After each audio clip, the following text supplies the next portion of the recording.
Bonsoir à toutes et à tous et bienvenue dans Tam Tam Info à la une de l'actualité de ce mercredi 19 novembre 2025. Diplomatie AES, la Confédération des États du Sahel dénonce les ingérences devant le Conseil de sécurité de l'ONU et réclame des réponses concrètes face au terrorisme. Sécurité, les FAMA ont traité avec succès deux cibles terroristes hier, notamment un rassemblement logistique près de la frontière avec le Niger. Innovation au Sahel, la semaine du numérique au Burkina Faso met la robotique à l'honneur et engage la nation vers la souveraineté numérique. Éducation numérique, la Fondation Orange Mali offre une salle multimédia de 10 millions de francs CFA à la FEMOS de Bamako, renforçant la digitalisation de l'enseignement. Climat et finances, la ministre de l'Environnement intensifie son action à la COP30, plaidant pour l'accès du Mali aux fonds pertes et préjudices. La Confédération des États du Sahel, AES, a porté sa vision d'une coopération régionale refondée devant le Conseil de sécurité des Nations Unies. S'exprimant au nom des ministres des Affaires étrangères, l'ambassadeur Issa Konfourou, représentant permanent du Mali à New York, a dénoncé fermement les ingérences et les pratiques du passé. L'ambassadeur Konfourou a affirmé que l'Afrique de l'Ouest est confrontée depuis plus d'une décennie à un terrorisme imposé et soutenu par des sponsors étatiques étrangers. Face à l'expansion de la menace, l'AES choisit de prendre ses destins en main en mutualisant les efforts des trois pays dans les domaines de la défense, de la diplomatie et du développement. L'Alliance est disposée à la coopération internationale, mais pose une condition non négociable: le strict respect de la souveraineté de nos États, de nos choix stratégiques et de nos choix de partenaires. L'AES a enfin réclamé des réponses concrètes, rapides et adaptées de la part du Conseil de sécurité. Nous sommes donc entièrement disposés à la coopération avec les États de la région et l'ensemble des partenaires qui le souhaitent, bien évidemment dans le respect strict de la souveraineté de nos États, de nos choix stratégiques et de nos choix de partenaires et des intérêts de nos populations. Ainsi, concernant les initiatives régionales de coordination de lutte contre le terrorisme, il est essentiel de reconstruire la confiance entre les parties prenantes de la région en Afrique de l'Ouest. Il est notamment primordial que les États de la région Afrique de l'Ouest aient une compréhension commune de la menace terroriste et des réponses partagées à y apporter. Pour ce faire, il faut une approche autre que celle que nous avons jusqu'ici connue, faite d'ingérences extérieures hostiles, de sanctions illégales, injustes et inhumaines, voire de menaces d'intervention militaire dans un pays souverain. La nouvelle approche doit privilégier une approche constructive entre les acteurs régionaux concernés.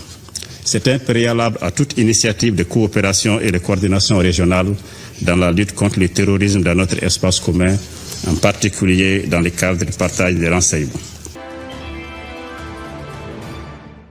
Les forces armées maliennes FAMA poursuivent leur offensive contre les groupes terroristes. L'état-major général des armées a informé que hier, mardi 18 novembre, des vecteurs aériens de la force unifiée de l'AES ont été déployés. Des cibles détruites, l'aviation des FAMA a traité avec succès un rassemblement de terroristes avec une importante logistique située à 8 km de la ligne frontalière avec le Niger et a également traité deux véhicules terroristes sur le site d'orpaillage clandestin d'Intili dans la région de Gao. L'IMGA rappelle que toute activité d'orpaillage clandestine est formellement interdite dans la région et les FAMA renforcent les missions de surveillance et de contrôle pour veiller au strict respect des consignes. Des avancées majeures sont enregistrées dans la Confédération des États du Sahel en matière de technologie. Au Burkina Faso, la 20e édition de la Semaine du numérique a été ouverte hier, mardi 18 novembre, par le président du Faso, le capitaine Ibrahim Traoré, sur le site du CIAO. Le président Traoré a rappelé que la souveraineté numérique est un impératif national. Un programme ambitieux de transformation numérique sur 12 points a été lancé, visant un niveau de développement exceptionnel d'ici 2030. La digitalisation est présentée comme un outil clé pour moderniser l'administration, réduire les lenteurs et améliorer les services publics, notamment dans la lutte contre la corruption. Innovation des data centers nationaux sont en cours d'acquisition pour héberger localement les données. L'une des grandes attractions de la semaine est l'interaction avec des robots humanoïdes et quadrupèdes G1 et G2 acquis auprès de l'entreprise mondiale Unitree. Le but est de permettre au public de les manipuler pour montrer que ces technologies sont accessibles et de développer à terme des compétences nationales en ingénierie pour la fabrication des robots.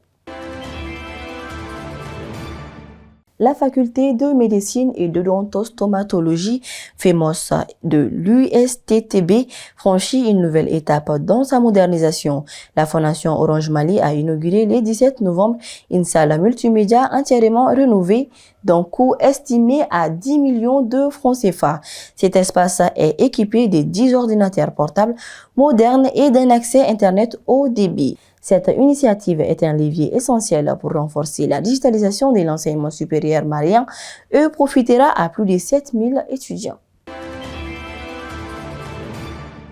À la COP30, le ministre de l'Environnement, Mme Doumbia Mariam Tangara, a intensifié son agenda diplomatique pour plaider la cause du Mali. La ministre a exprimé l'intérêt du Mali pour le Fonds pour la réponse aux pertes et dommages, conçu pour fournir un financement rapide sans imposer des dettes afin de couvrir les coûts liés aux catastrophes. La directrice exécutive adjointe du fonds a réaffirmé son engagement à accompagner le Mali dans le renforcement de la résilience de ses populations. D'autres partenaires ont assuré un accompagnement technique et financier pour les projets du pays. C'est la fin de cette édition. Merci de votre fidélité sur Tamtam TV en cette journée d'affirmation nationale. Souvenons-nous, la force du baobab est dans ses racines. La force d'une nation est dans sa solidarité et sa volonté de payer le prix de sa souveraineté.